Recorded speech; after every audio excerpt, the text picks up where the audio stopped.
The world stage is shifting, tensions are rising, and critical decisions are being made. Here's what you need to know right now. Western leaders gathered in Kyiv to mark the third anniversary of Russia's invasion, reaffirming military support for Ukraine.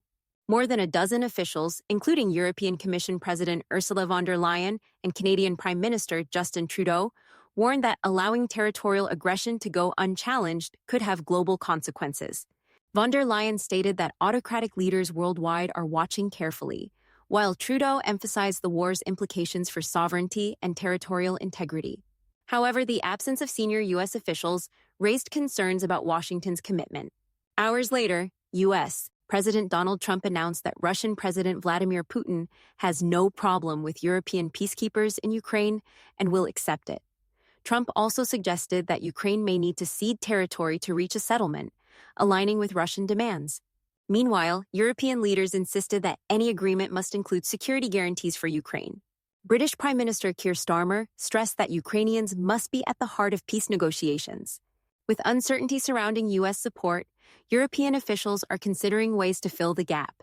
Tensions between the U.S. and Europe are increasing as Trump's administration signals a shift in policy. He referred to Ukrainian President Volodymyr Zelensky as a dictator and suggested Ukraine shares blame for the war. In response to Russia's continued battlefield gains, European nations have imposed new sanctions, targeting Russian supply chains and shadow fleets evading oil restrictions. Meanwhile, Russian forces launched their largest drone attack of the war, striking Ukraine with 267 drones. European Union Foreign Policy Chief Kaja Kallas rejected the idea of a settlement dictated solely by Washington and Moscow, insisting that both Ukraine and Europe must agree. Section 2, UN Resolution on Ukraine.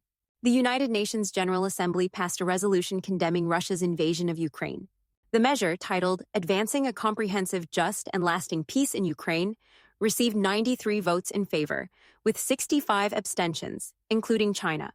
The U.S. was among 18 countries that opposed it, signaling a shift in American policy under the Trump administration toward improving relations with Russia.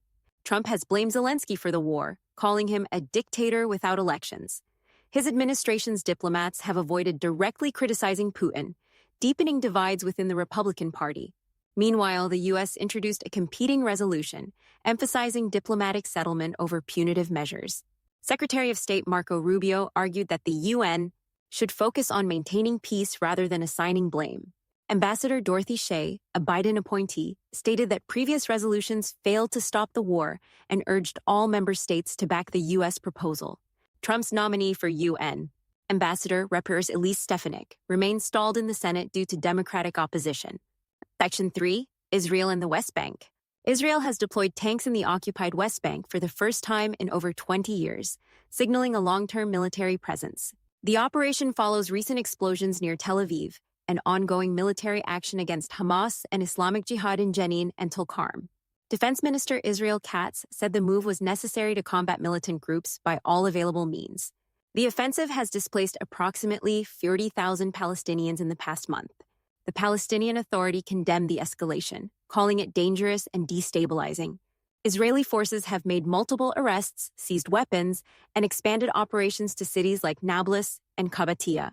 The conflict has also led to significant infrastructure damage, with roads, power, and water networks disrupted. With fighting in Gaza and Lebanon temporarily halted, Israel has increased its focus on the West Bank. The Israeli government has ordered the UN, Agency for Palestinian Refugees, to cease operations in refugee camps, citing alleged support for militants. Meanwhile, U.S. President Donald Trump has remained silent on Israeli calls for full annexation, but has suggested relocating Gazans for a U.S. development project. Section 4, Philippines, Japan, and China. Japan and the Philippines have announced plans to enhance military cooperation, a move that has angered China. For decades, territorial disputes have fueled tensions between China, the Philippines, and Japan, particularly in the South China Sea and East China Sea. During a high-level meeting, Japanese Defense Minister Gen Nakatani and Philippine Defense Secretary Gilberto Teodoro agreed to strengthen military ties through defense equipment collaboration, joint training, and intelligence sharing. Nakatani cited the region's increasingly severe security environment as a driving force behind the agreement. While China has not directly responded, state-run media accused Japan of bypassing its pacifist constitution and aligning with the U.S. Indo-Pacific strategy. This announcement follows increased Western military drills in the South China Sea, including exercises involving French aircraft carriers and Filipino forces, which have further angered Beijing. Section 5, U.S. airstrike in Syria. The United States has conducted another airstrike in northwestern Syria, killing Wasim Tahsin Bayraktar, a senior leader of Al-Qaeda's branch, Haras al-Din. The strike was carried out using the Hellfire R-9X missile, known as the Flying Ginsu, which deploys razor-like blades instead of an explosive warhead to minimize collateral damage. CENTCOM Commander General Michael Eric Kurilla stated that the U.S. will relentlessly pursue and destroy terrorist threats to protect its homeland and allies. This marks the third U.S. strike targeting Haras al-Din in the past month. Section 6, Dan Bongino's appointment to the FBI. Former U.S. Secret Service agent Dan Bongino has been appointed FBI Deputy Director. Bongino, a conservative commentator and former congressional candidate, was selected by President Donald Trump, who called him a man of incredible love and passion for our country. The deputy director role typically goes to a career FBI agent, making Bongino's appointment unusual.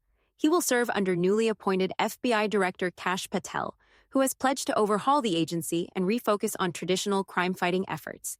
Section 7. Edward Korestein's role in government restructuring. Edward Korestein, also known as Big Balls, has been linked to a government restructuring initiative led by Elon Musk's Department of Government Efficiency. At just 19 years old, Korestein was previously fired from a cybersecurity internship for leaking information and has connections to cybercrime communities. Research also links him to the grandson of a former KGB officer executed in 1987. His role in government operations has raised concerns, with Democratic strategist Paul Begala questioning how someone with his background holds influence over federal jobs. That's all for tonight's news update. Thank you for joining us. We'll continue to monitor these stories and bring you the latest developments. Stay safe, stay informed, and have a good night. If you enjoyed this video, don't forget to hit the like button, share it with your friends, and subscribe to the channel. And don't forget to turn on the notification bell so you never miss an update.